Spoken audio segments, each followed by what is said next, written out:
Okay, I've got a worked example here for, well, it's a moments problem, but it's a ladder problem, and these tend to be at the difficult end of these moments problems. Reason being, first of all, the ladders won't be horizontal, they'll be at an angle, and so therefore we have to get into resolving forces. We need to resolve forces perpendicular um, to the tendency to turn. Um, and also, we've got friction involved. Invariably, ladders are on ground, which is, and there's some coefficient of friction. So, this does assume that you know a little bit about friction, but you don't need to know too much. Um, we'll, if you don't know, then hopefully it'll become clear as we go through it. Okay, so let's have a look. Here is the problem on the left. A ladder AB of mass M and length 4A has one end A resting on a rough horizontal ground. Yep, there it is. Um, the other end B rests against a smooth vertical wall here. A load of mass 3m is fixed on the ladder at the point C. Could be somebody standing on it, I suppose. Where AC equals A. The ladder is modelled as a uniform rod in a vertical plane perpendicular to the wall, and the load is modelled as a particle. All the usual assumptions. And if you want to understand more about why we make those assumptions, then that's subject of another video. The ladder rests in limiting equilibrium, making an angle of 30 degrees with the wall. Well, limiting equilibrium means it's just about to slip.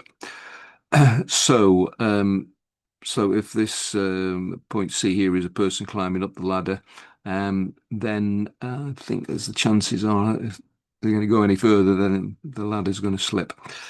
Find the coefficient of friction between the ladder and the ground. Okay, so for this, we will be relying on our equation for the coefficient friction, which is we calculate the maximum friction by the coefficient of friction times the reaction force at that point. Right, so I've basically translated that information onto this diagram here. So here are all the sort of main forces. Right, we've got the weight of the ladder here. We've got this 3m force, or the force due to the 3m mass from C. We've got the reaction of the wall against the ladder at this point B. We're not actually going to be interested in this because we're going to take moments about B. And we've got the reaction at this point A here, and also the friction. So there are sort of four forces that we are kind of interested in this analysis here. So there they are. That one, that one, that one, and that one. All right, so that's what we've got there. Now I've gone and elaborated this a bit further. Oh, I might just say that as with pretty well all these ladder forces or these moments problems, then some analysis not only of the moments but also of the linear forces actually comes into play. We're very often find with moments problems as that we use the linear forces in order to actually determine a force, which we then use in the analysis of the moments.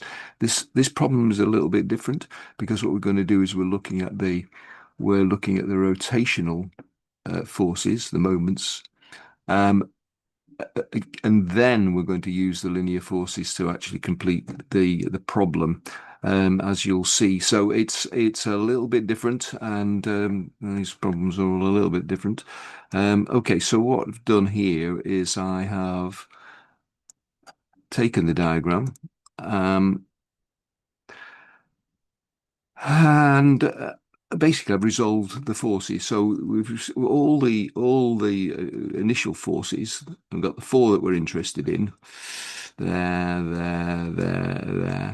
Plus this one that we're not actually interested in. Uh, and I have resolved them perpendicular to the ladder.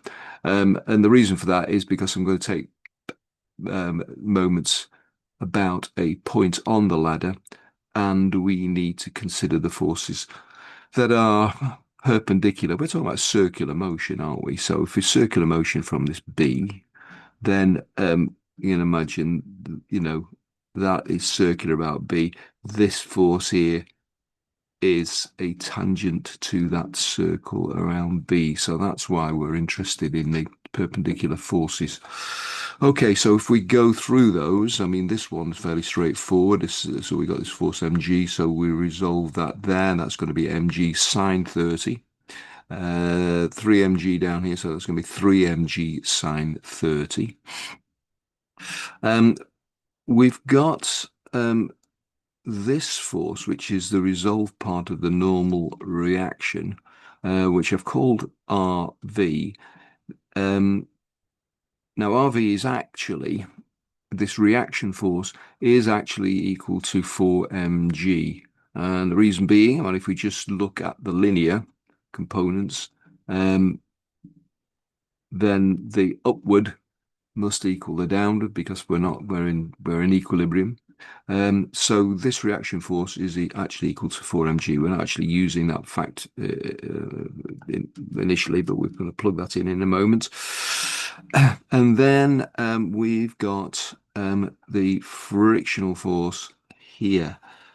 Now that's equal to the coefficient of friction times the reaction force. That's how we calculate the maximum friction. And therefore resolve perpendicular to it. It's going to be, this frictional force is going to be mu RV cos 30. All right, resolved through that angle. So on this diagram, the actual forces are in black. The resolved forces that we're actually using for the moments calculation are in green. Okay, so it's a little bit cluttered diagram, but I've done my best to make it clear. So yeah, so I've numbered them here in yellow as well, the ones that we're interested in. So that one, so that's the reaction force, that's the frictional force, that's the weight of the man, whatever, and that's the weight of the ladder. And when we look at this now, if we take moments about B, which, as I say, takes out this normal reaction here, so I'm not worried about that. Normal reaction, incidentally, that way is equal to the friction that way, simply because they're the only two real horizontal forces. Okay, but we can not worry about that. All right, so we're taking moments about this point. So what we've got in the clockwise sense is just this force, the reaction force. In the anti-clockwise sense, we've got these 3, 2, 3, and 4. So the clockwise force, clockwise moment, equals the sum of the other 3 moments. Right, so when we actually kind of plug in what we know here, so the reaction force at A is this 4 mg sine 30, and that's acting 4A from where we're taking the moments, B. The friction is equal to mu RV, that's RV there. Well, that's mu RV there, and that is the distance. Then we've got the 3 mg weight, or the 3 mg weight being the man or whatever. 3 mg sine 30 acting at 3A, and then the weight of the ladder, mg sine 30, this is number 4, acting 2A.